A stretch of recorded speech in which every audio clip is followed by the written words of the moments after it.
Hey there, welcome to Pop Culture Cupid. I'm Alison, love coach, here to help you single people find your way back to love. And I'm Michal, I'm a single life coach. I help singles embrace themselves and their singleness, as well as develop a healthy self relationship. In this podcast, we will look at how pop culture impacts romance, dating, and your love life. And each week we'll shoot another arrow through another pop culture delusion. I thought we weren't going to do the whole cheesy thing. And then burst into smithereens. Oh my god, dude, that's so cringe! Sorry, it's in the intro now. If you make it through the chaos and you enjoy what you hear, please leave a comment, like, subscribe, and go to all the social media. At Pop Culture Cupid on TikTok, Instagram, and YouTube. Enjoy! Let's move on to Monica and Stefan. Stefan? Ooh, Stephen, I think. I don't know. If there's a self-fulfilling prophecy I've ever heard, if I've ever heard of a self-fulfilling prophecy, that is them. So the last episode, he turns out he ended up messing up and messaging somebody else, and I was okay. You're done. You've done the bigger mistake. But he keeps putting his foot in his mouth as well. The whole season, he was just like, "Why are you saying this? Just shut up, please, shut up." But I really think that she pushed him towards that. How so? As in, I'm expecting you to do this and not do this, and I don't want you to do this. Yeah. And and all the love languages are my love languages, and this is important to me, and you're not doing this and this and that. Like she became so overbearing. Mm-hmm. Yeah. And so, I don't know if the word is oppressive, but yeah, she didn't let anything slide. That whole thing about the flowers, like, you haven't bought me flowers yet. Oh my God. It's been a week. Yeah, and they're in Mexico. Like, where does he get? Like, they're in the middle of like basically a filming set. So it's like, I don't know. It's like, girl. So I think he messed up, and I'm not. There's no excuse there. Yeah. But when you say when men cheat, it's because they're not getting what they need at home, and it's not an excuse. But she was so oppressive and so negative towards him. Yeah. And I'm sorry, the fact that she kind of put up with the fact that he didn't have a job for a while and so paid the bills. I was like, that's not an excuse to just require certain things and say the way, similar to Hannah, of just like, you're not doing this and you're not doing this and you're not saying this and you're not saying this and blah, blah, blah. Of course, he's going to end up being like, oh, this is a bit annoying and I need a bit of relief. I don't know. There's something about him the whole season that just made me like want to pull all my hairs out. I'm like, what are you thinking? Just shut up. What in the world? Like, there's cameras around you everywhere. You're being recorded and you're doing this shit and you're gonna get caught.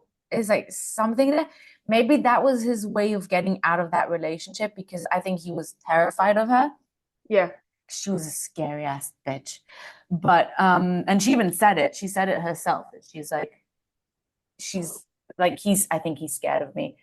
But and she wasn't gonna, and she wasn't open to his sexual needs.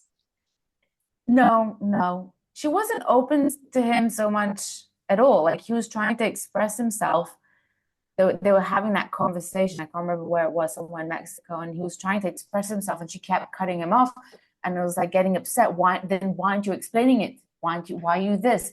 Like, he's allowed to have, like, and he was even saying, I'm not having second doubts, I'm just having these moments of, I can't remember what he said, like, and she just wouldn't let him express himself. But on the other hand, like, that night they had that he was talking to Garrett, and then he came to them and he started talking about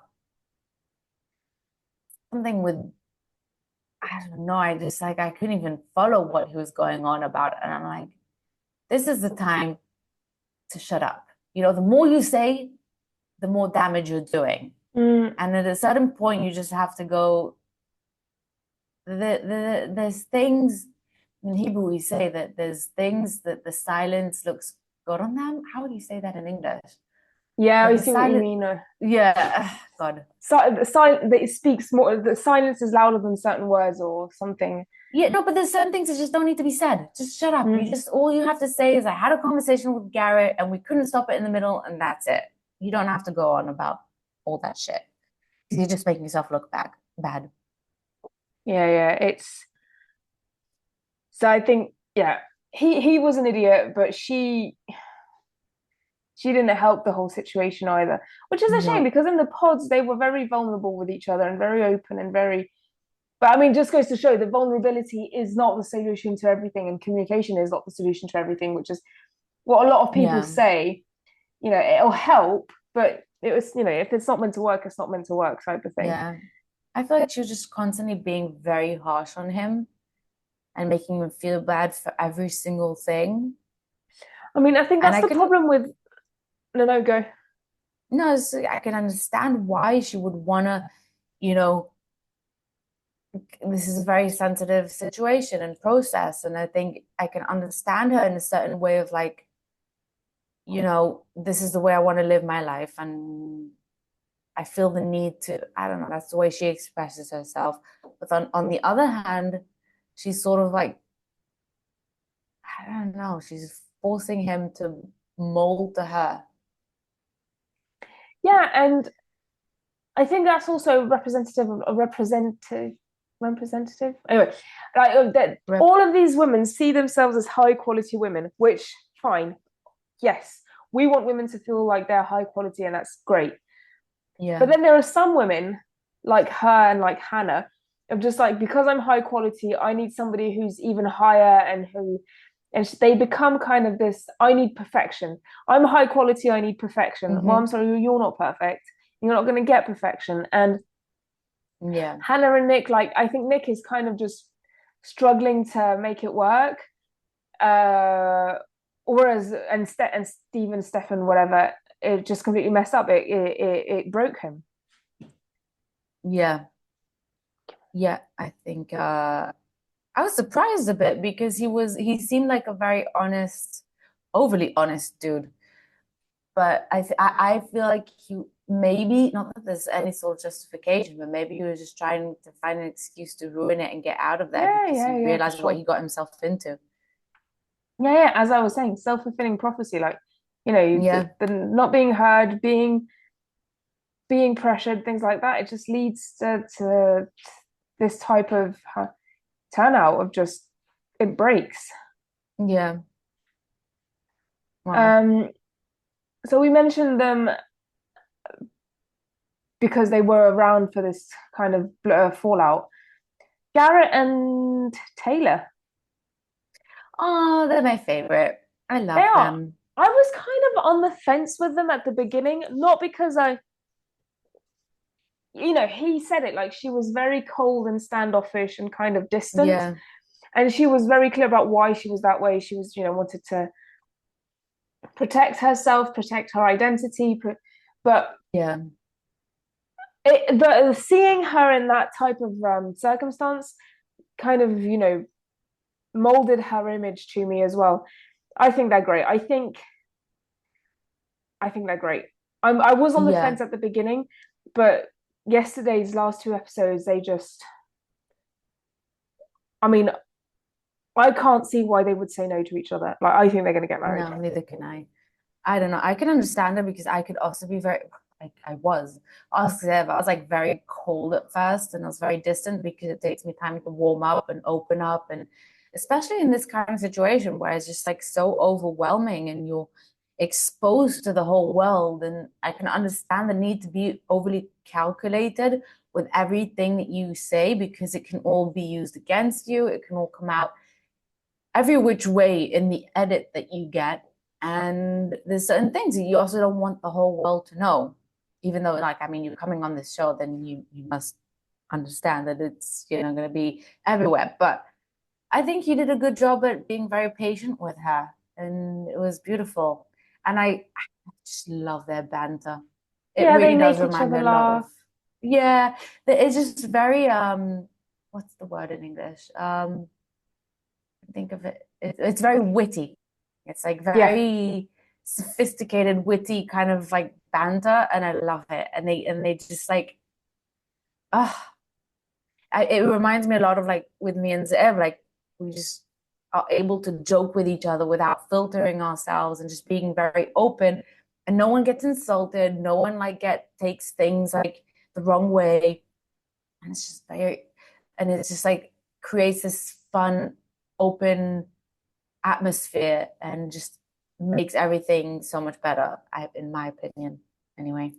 Yeah, I agree. I think they were very, they did it non-dramatically, non-chaotically, very, I was gonna say at their own pace, not really, because it's at the Lovers Blind pace, but I think I'm not sure that they're gonna get married, but not because they don't love each other. I think they may say no each other to give themselves a bit more time dating. Yeah.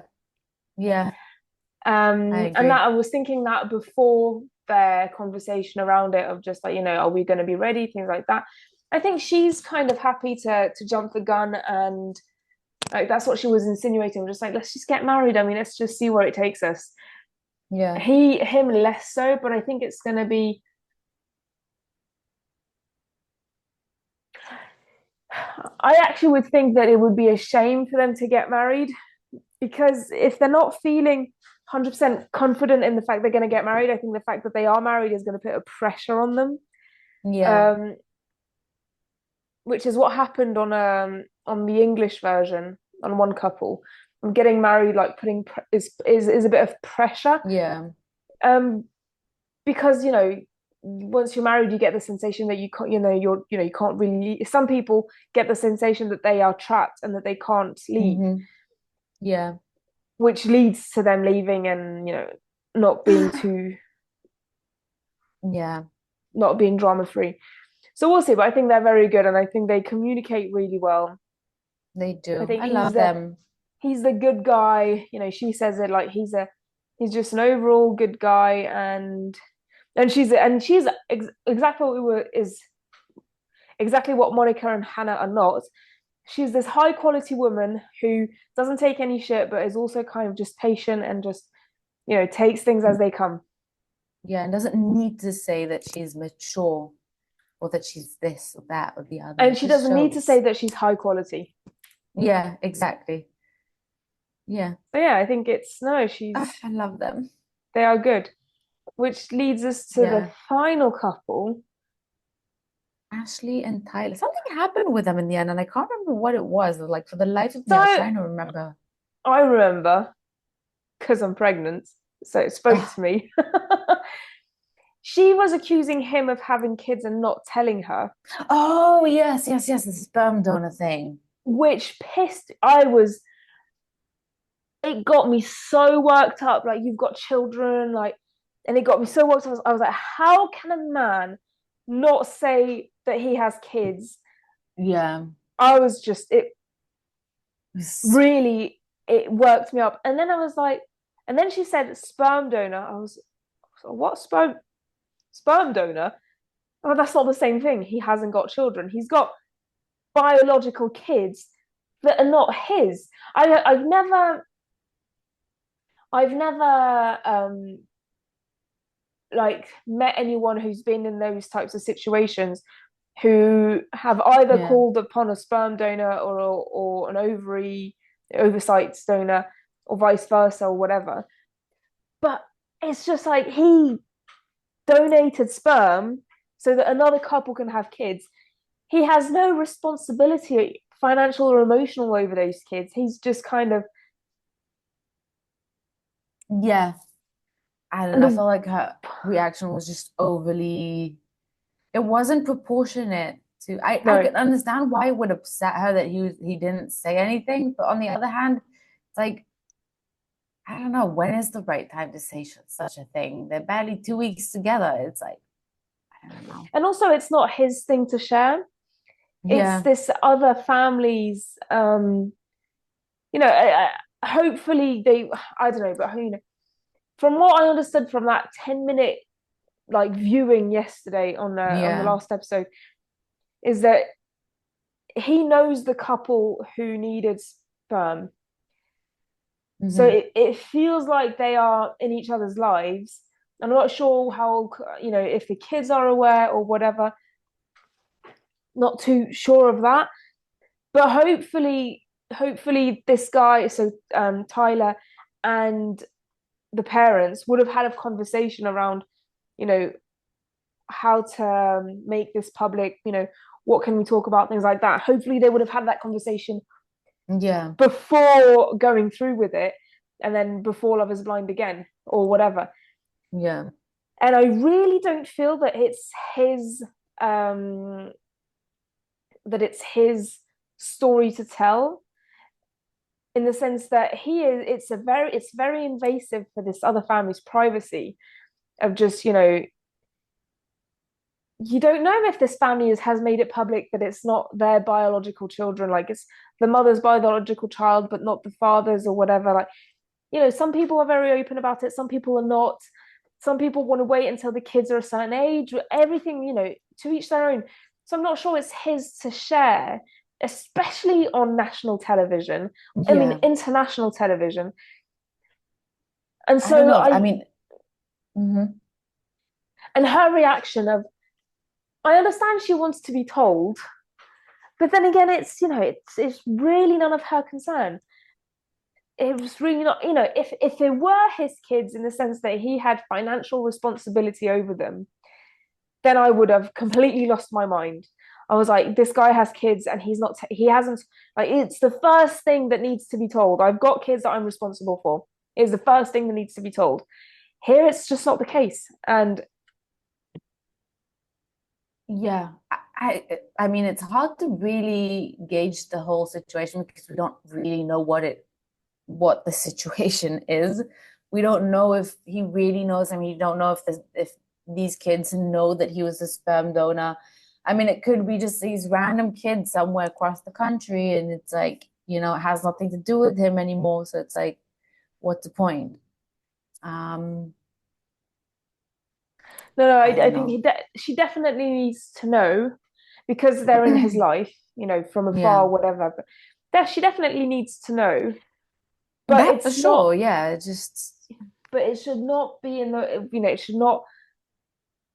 It should not at all affect her view of him. Of just, it doesn't concern her. If he had been asked to donate sperm after marrying, and since then yeah, it's a conversation you want to have with each other. yeah. Recently I received, I randomly received texts of, donate blood, donate, white cells, Yeah. and recently was a message of, donate your, some ovaries to help people have kids. Mhm. And I read it out to Yeah. JT, and some people do it. I can't see myself doing that ever. No. And Yeah. JT had such a visceral reaction to it, of just, he's like, I really don't want you to do that. And I was just like, I'm not gonna. Yeah. No.